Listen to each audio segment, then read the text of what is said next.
Dave? Dave, get out of there! This video contains spoilers. The new War of the Worlds movie is a masterpiece.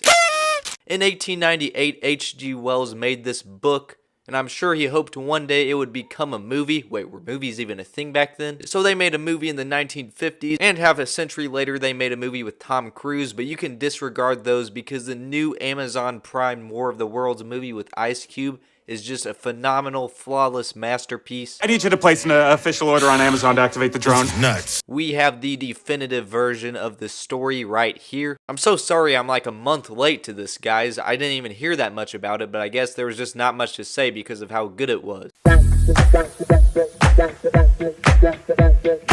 So if you haven't seen this movie, I would encourage you to do so, but basically it follows this Department of Homeland Security guy, Ice Cube, and he can basically hack into anything unless there needs to be some tension, then it takes him a while to hack into whatever it is. But I mean, he's always spying on people, especially his kids, because he is a loving single father. He makes sure to delete a video game of his son so that his son isn't wasting any time on something that's not educational.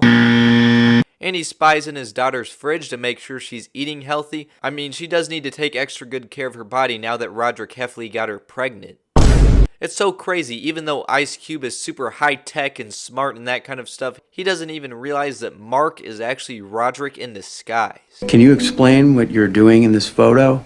That's not me. But anyways, aliens invade the world as expected. They cause a ton of destruction on their quest to eat data, which affects websites like Facebook. I mean, it's completely deleted. Aliens eat Ice Cube's dead wife's Facebook page? How quickly can we put this movie into production? And it even affects military vehicles because there's electronic stuff in them. Bruh. It would cause them to crash. But what really makes this movie stand out is that it's all like on this computer where you see Ice Cube like with his face cam and he's Zoom calling a bunch of people. It's like from his perspective, just watching everything from a computer, and you're seeing everything on security cameras. Of course, you may wonder, does this actually benefit the movie? It's definitely unique, but does it work well enough in and of itself? Yes. And Ice Cube is kind of locked in his office, so he has to stay at the computer the whole time.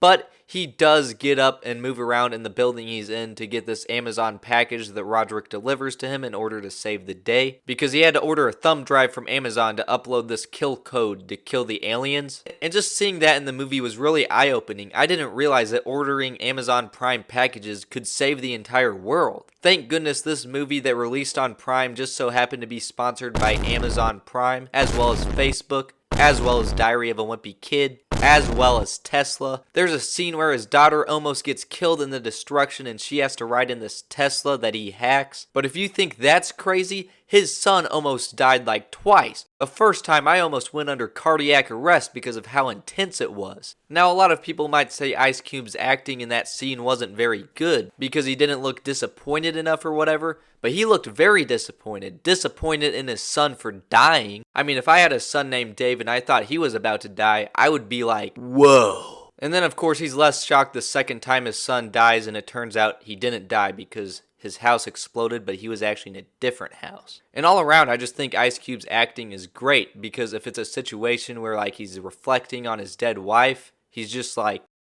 or if he thinks Dave's about to die, he's just like, and when he sees the aliens invade the earth, he's just like, also it turns out Dave was an evil hacker villain that his dad was looking for, but it turns out he was a good guy because the good guy who turned out to be an evil hacker villain was in fact Phil Coulson himself. Wait, was he even a hacker or was he just a villain? I don't know, but he had some inside information and he knew about the dangers of aliens coming to earth, but he wanted to spy on people's Amazon carts, so it was worth the risk to him. Which is why at the end of the movie, after the day is saved, Ice Cube decides he does not want to work out with the government anymore. He wants to spy on them. Except, wait a minute, wouldn't he want to keep working with them? Because that'd be the best way to keep a close eye on them. Wait, no, I'm wrong. The movie makes complete sense. There's plenty of positive reviews online to explain it. On Rotten Tomatoes, it started off with a 0%, which means that 0% of people disliked it. Although, of course, now it's a 2%, but that's to be expected. You're always going to have some trolls. So how would I rate it on the quality scale of 0 to 100? Well, what's this? Dave? Dave, get out of there!